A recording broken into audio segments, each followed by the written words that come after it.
In the meantime, a quieter yet even more spiritually poignant phrase of the horror had been blackly unwinding itself behind the closed door of a shelf-lined room in Arkham. The curious manuscript, record, or diary of Wilbur Whately, delivered to Miskatonic University for translation, had caused much worry and bafflement among the experts in languages in both ancient and modern. Its very alphabet, notwithstanding a general resemblance to the heavily shaded Arabic used in Mesopotamia, being absolutely unknown to any available authority. The final conclusion of the linguist was that of the text represented an artificial alphabet, given the effect of a cipher, though none of the usual methods of cryptographic solution seemed to furnish any clue, even when applied on the basis of every tongue the writer might have conceivably have used.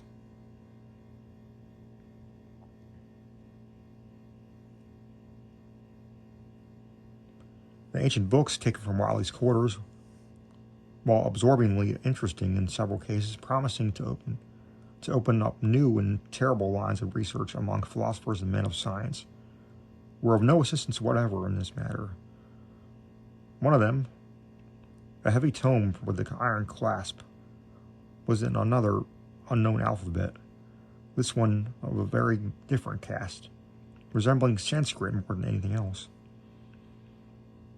The old ledger was at length given wholly into the charge of Dr. Armitage, both because of his peculiar interest in the Whately matter and because of his wide linguistic learning and the skill in the mystical formulae of antiquity in the Middle Ages.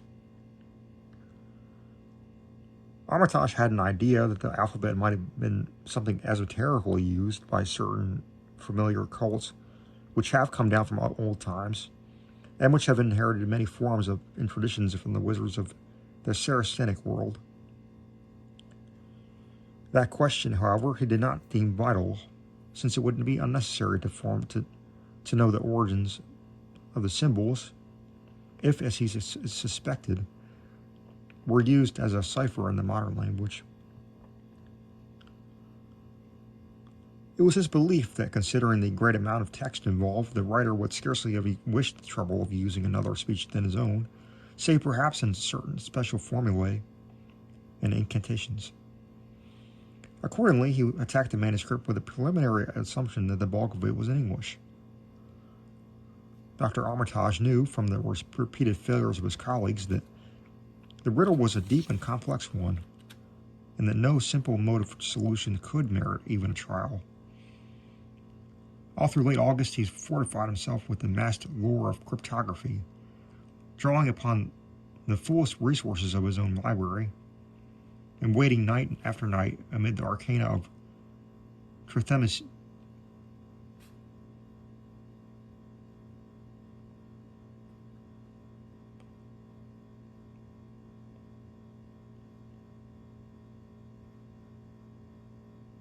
Trithemisius, Polygraphia,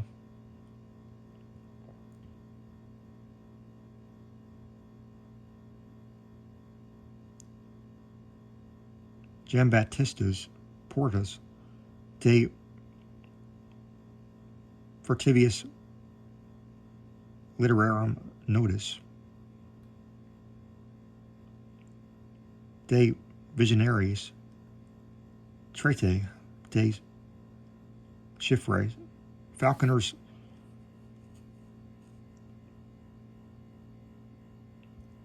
Cryptomenesis, Pate Facto, Davies and Thicknesses, 18th century treatises, and such fairly modern authorities as Blair, von Martin, and Kluber's Cryptographic. He interspersed his studies of the books with attacks on the manuscript itself, and in time he became convinced that he had to deal with one of those subtlest, most ingenious of cryptograms, in which many separate lists of corresponding letters are arranged like the multiplication table, and the message built up with the arbitrary keywords known only to the initiated. The older authorities seemed rather more helpful than the newer ones, and Armitage concluded that the code of the manuscript was one of the great antiquity, no doubt handed down through a long line of mystical experimenters. Several times he seemed near daylight, only to be set back by some unforeseen obstacle. Then, as September approached, the clouds began to clear. Certain letters, as used in certain parts of the manuscript, emerged definitely and unmistakably, and it became obvious that the text was indeed in English. Only this evening of September 2nd, the last major barrier gave way, and Dr. Armitage read for the first time a continuous passage of Wilbur Whately's Annals.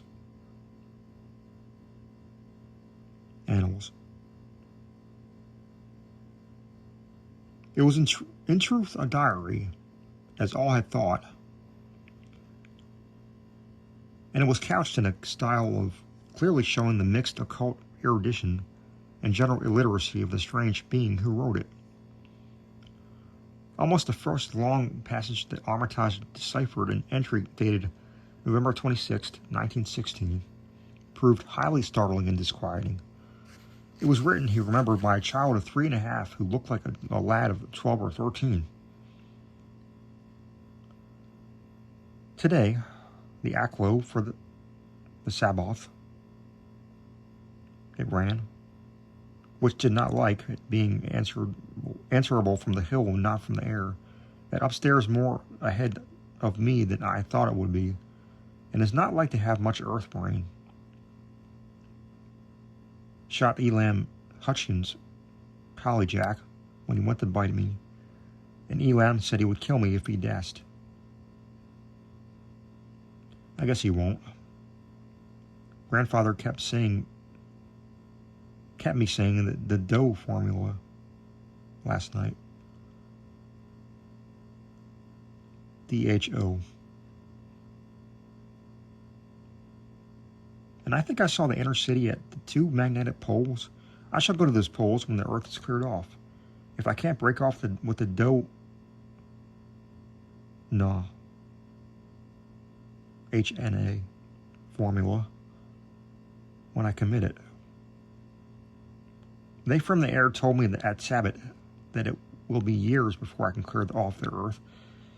And I guess Grandfather will be dead then. So I shall have to learn all the angles and planes and all the formulas of the Ur and the Nagar.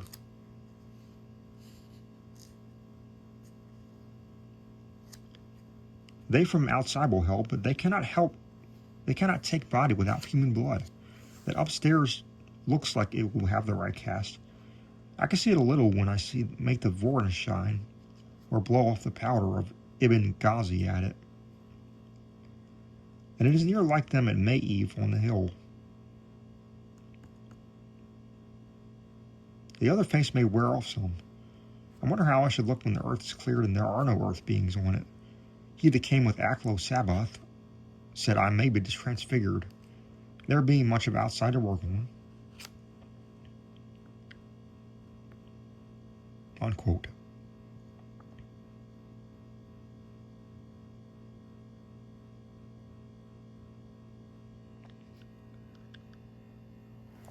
Morning found Dr. Armitage in a cold sweat of terror and frenzy of wakeful concentration.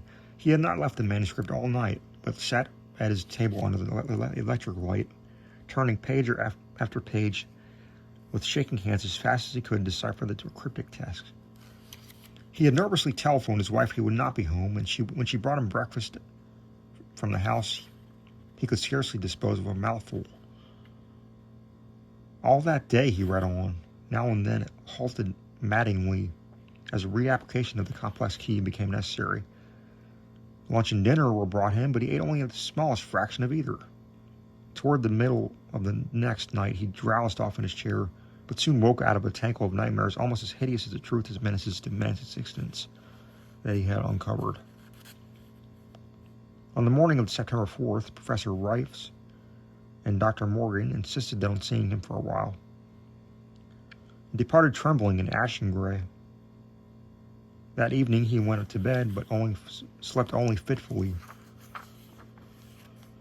Wednesday, the next day, he was back at the manuscript and began to take copious notes, back both from the current sections and from those he had already deciphered.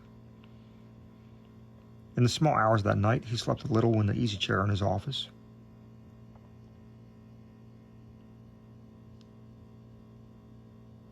But was at the manuscript again before dawn. Sometime before noon, his physician, Dr. Hartwell, called to see him and insisted he had ceased work. He refused, intimating that it was of the most vital importance for him to complete the reading of the diary, and promising an explanation in due course of time. That evening, just as twilight fell, he finished his terrible perusal and sank back exhausted. His wife, bringing him dinner, found him in a half-comatose state, but he was conscious enough to warn her off, and with a sharp cry when he saw her eyes wander towards the note he had taken. Weakly rising, he gathered up the scribbled papers and sealed them all in a great envelope, which he immediately placed inside his coat pocket.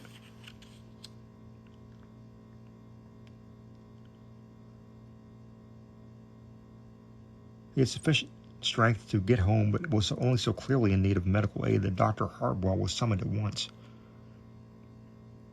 As the doctor put him to bed, he could only mutter over and over again, "But what, in God's name, can we do?" Dr. Armitage slept, but was partly delirious the next day. He made no explanations to Hartwell, but in his calmer moments spoke of the imperative need of a long conference with Rice and Morgan. His wilder wanderings were startling indeed, including frantic appeals that something was in a boarded-up farmhouse be destroyed, and fantastic references to some plan or the extirpation of the entire human race, and animal and vegetable life from the earth by some terrible elder race of beings from another dimension. He would shout that the world was in danger, but since the elder things wished to strip it away and drag it away from the solar system, and the cosmos of matter into some other plane or phase of entity from which it had once fallen, vigintillions of eons ago. At other times he would call for the dreaded Necronomicon and the Demonolatria of Remigius, in which he seemed hopeful of finding some formula to check the peril he conjured up. "Stop them! Stop them!" he would shout. "Those Watleys meant to let them in, and the worst of all is left. Tell Rice and Morgan we must do something. It's a blind business. But I know how to make the powder. It hasn't been fed since the 2nd of August, when Wilbur came to his death, and at that rate..." But Dr. Armitage had a sound physique, despite his 73 years, and slept off his disorder that night without developing any real fever. He woke late Friday, clear of head, and though sober, with a gnawing fear of tremendous sense of responsibility. Saturday afternoon, he felt able to go over to the library and summon Rice and Morgan for a conference. And the rest of that day and evening, those three men tortured their brains in the wildest speculation and most desperate debate. Strange and terrible books were drawn voluminously from the stacked shelves and from the secure places of storage, and diagrams and formulae were copied with feverish haste in bewildering abundance. Of skepticism there was none. All three had seen the body of Wilbur Whatley as it lay on the floor in a room of that very building. And after that, not one of them could feel even slightly inclined to treat the diary as a madman's raving. Opinions were divided as to the notifying of the Massachusetts State Police, and the negative finally won. There were things involved which simply could not be believed by those who had not seen a sample, as indeed it was made clear during the certain subsequent investigations. Late at night, the conference disbanded without having developed a definite plan, but all Sundays Armitage was busy comparing formulae and mixing chemicals obtained from the college laboratory.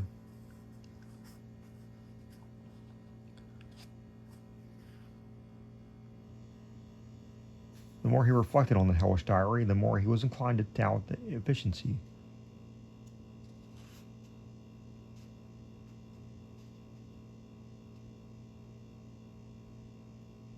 of any material agent and stamping out the entity which Wilbur Whately had left behind him.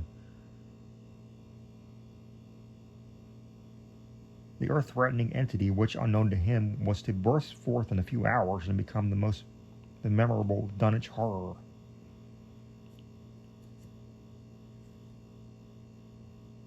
Monday was a repetition of Sunday with Dr. Armitage, for the task in hand required infinity of research and experiment.